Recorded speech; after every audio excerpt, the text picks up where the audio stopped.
안녕하세요. 저는 얼마 전까지 도예를 전업으로 하다가 지금은 서울로 출퇴근하는 사무직 회사원이 된 사람입니다. 채널명을 정해서 좀 인사를 드려야 되는데 아직 고민 중에 있고요. 최근에 이사를 하면서 베란다가 이전 집보다 조금 넓어져서 좁은 공간이지만 취미로라도 작업을 시작해볼까 이렇게 영상을 남기게 되었습니다. 이 전기물레는 요즘은 잘 사용 안 하는 예전 모델이라서 소음이 있어서 좀 시끄럽네요. 낡았긴 한데 기름칠하면 쓸만한 거라 한동안 창고에 있었습니다. 지금 제가 이렇게 올렸다 내렸다 하는 이 작업을 중심 잡기라고 하는데, 도자기를 만들기 전에 물레판 위에 흙을 흔들리지 않게 배치시키는 작업입니다. 기본이긴 한데 처음 하시는 분들이 꽤 어려워하는 작업이기도 합니다. 몇 년 전이니까 그렇게 오래 쉰 건 또 아닌데 다행히 몸이 또 기억을 하더라고요. 근처 공방에서 흙을 사왔는데 공방에 들어가는 것도 흙을 사서 오는 것도 너무 설렜습니다. 저는 5살 된 딸이 있는데요. 그래도 나름 전업 예술가였는데 딸에게 도자기 체험 한번 해줘야겠다는 생각이 항상 있었어요. 아빠가 예전에 도예가였어 라고 하니까 아빠 전문가냐고 물어보더라고요. 아이에게 도예 체험 풀코스로 그렇게 집에서 원 없이 시켜줬습니다. 제 얘기를 좀 드리면, 지금은 평범한 회사원이지만 저는 이런 회사다운 회사를 처음 다녀봤고요. 이직을 한 번 경험해봤는데 이전 일하던 곳은 도예 공방 겸 직업 체험관이었습니다. 규모가 꽤 컸어요. 한 200평 정도? 보통 큰 공방들은 2천에 모여 있고 많이 없는데, 그런 게 집 근처에 있다는 게 행운이라고 생각했어요. 그래서 대학원 다니면서 도예는 가마나 물레 이런 장비들을 필요로 하기 때문에 작업실을 무상히 쓰면서 틈틈이 수강생들을 가르치는 그런 조건으로 그렇게 체험관과의 연이 시작됐습니다.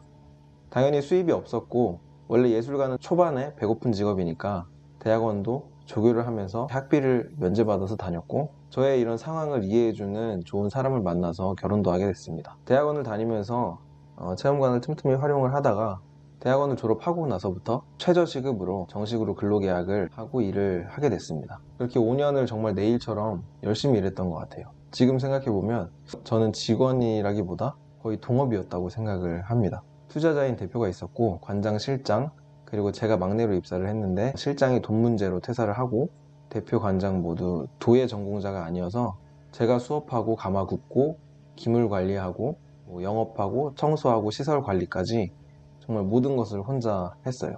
출근은 주 6일이었고 일주일 내내 출근하는 경우도 많았고, 그리고 가마는 온도에 따라서 조작해야 되는 것들이 있어서 2주에 한 번씩은 새벽 출근도 했던 것 같아요. 근데 뭐 새벽 출근하고 이러는 건 직업 특성이니까 뭐 감수할 수는 있는데, 한 1년쯤 지났을 때부터 제때 급여를 못 받기 시작했습니다. 경영이 어려운 건 저도 체감하니까 이해가 되는데, 2달에 한 번, 3달에 한 번씩 급여를 받고 아예 못 받는 달도 그렇게 생기기 시작했고요. 그래도 저는 직장을 너무 사랑했기 때문에 제가 살릴 수 있을 줄 알았어요. 그래서 더 밤을 새고 더 영업하고, 물론 제 역량이 되지 않았던 것도 있었겠지만 나름대로 미쳐 있었던 것 같습니다. 그리고 사실 저보다는 와이프와 제 가족들이 더 힘들었었겠죠. 그 시간을 묵묵히 기다려준 걸 생각하면 참 고맙고 마음이 아픕니다. 다닌 지 한 3년 차쯤에 알고 보니 그 큰 건물이 불법 건축된 철거 대상이더라고요. 과태료가 매달 거의 1,000만 원 이상씩 계속 누적되고 있고 법적 대응을 하는 상황이었고, 처음 지을 때 그 들어간 빚도 계속 메꿔야 해서 제가 볼 때는 회생이 불가능한 그런 상황이었습니다. 그런데도 대표의 마인드가 이 세상에 못할 건 없다라는 그런 주의라서 매번 정신교육을 받았는데, 상황이 점점 악화되니까 저도 어렵다는 얘기를 했고, 문제를 해결할 그런 대안이 나오길 바랬는데, 식당을 운영하는 지인이 있었는지 거기서 잠시 일하고 있으면 본인이 서울에서 큰 돈을 벌어와서 다시 시작하냐느니 좀 근본적인 문제를 해결할 그런 계획이 없이 말도 안 되는 말을 해서 저를 실망시켰습니다. 결국에는 정말 사랑했던 저의 직업과 직장을 떠나기를 결심을 하게 되었어요. 나름 10년간 가까운 저의 길을 완전히 바꾸려니 지금 생각해도 참 씁쓸한데, 그 감정을 누릴 새도 없이 제가 가정이 있고 또 아이가 있다 보니 바로 일할 곳을 찾아봐야 했습니다. 지금까지 혼자 터득했던 영업과 마케팅의 경험을 좀 부각시키고, 체험관에서 일한 건 사실이니까 청년과 직업이라는 키워드에 초점을 맞춰서 자소서를 쓰고 면접을 봤습니다. 그리고 감사하게도 지자체 사업들을 따왔던 것들이 유사 경험으로 인정이 돼서 경력직으로 취업 플랫폼을 운영하는 회사에 입사하게 됐습니다. 중견기업 초봉 정도의 연봉이었습니다. 지금은 급여에 맞춰진 생활을 하다 보니까 또 다음 스텝을 고민하고 있지만, 이전 체험관과 비교하면 정말 비교할 수도 없는 그런 액수였습니다. 처음 한 일은 그렇게 복잡한 일은 아니었어요. 사이트 운영을 하면서 고객 대응을 하는 CS 업무도 겸해서 하게 됐고, 자연스럽게 전화 영업을 하면서 이제 영업직으로 옮겨가게 됐습니다. 그리고 현재는 정부 사업을 수주해서 운영하는 팀의 팀장이 되었습니다. 이번 이 두 번째 직장에서도 역시나 쉼없이 달려왔던 것 같아요. 야근이 당연히 없진 않지만 6시 퇴근이 정해져 있다는 거, 연차가 있고 토요일에 쉴 수 있다는 게 워라밸이구나 하는 걸 느꼈습니다. 제가 처음 꿈꿔왔던 화가, 도예가랑은 많이 멀어졌지만, 제가 해온 경험들을 쭉 나열해 봤을 때는 맥락대로 흘러온 것 같기도 해요.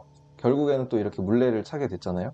그리고 출퇴근하면서 틈틈이 봐왔던 앤드류, 심사임당, 세바시 강연들, 주부아빠, 이연님, 정말 많은 채널들을 봐왔는데, 그 채널들을 봐온 경험들이 있었기 때문에 또 저의 이 영상이 나왔다고 생각을 하고, 다음 스텝으로 가기 위한 또 발판이 된 거죠. 그래서 앞으로 이렇게 제가 흙 앞에서 생각을 정리하면서 다음 스텝을 좀 준비를 해보려고 합니다. 오늘 첫 영상이라 내용도 편집도 서투르고 좀 두서없는 이야기를 드렸는데, 끝까지 들어주셔서 감사드리고, 저와 같이 고민하는 직장인, 아빠, 예술가 분들 진심으로 응원하겠습니다. 또 뵙겠습니다. 감사합니다.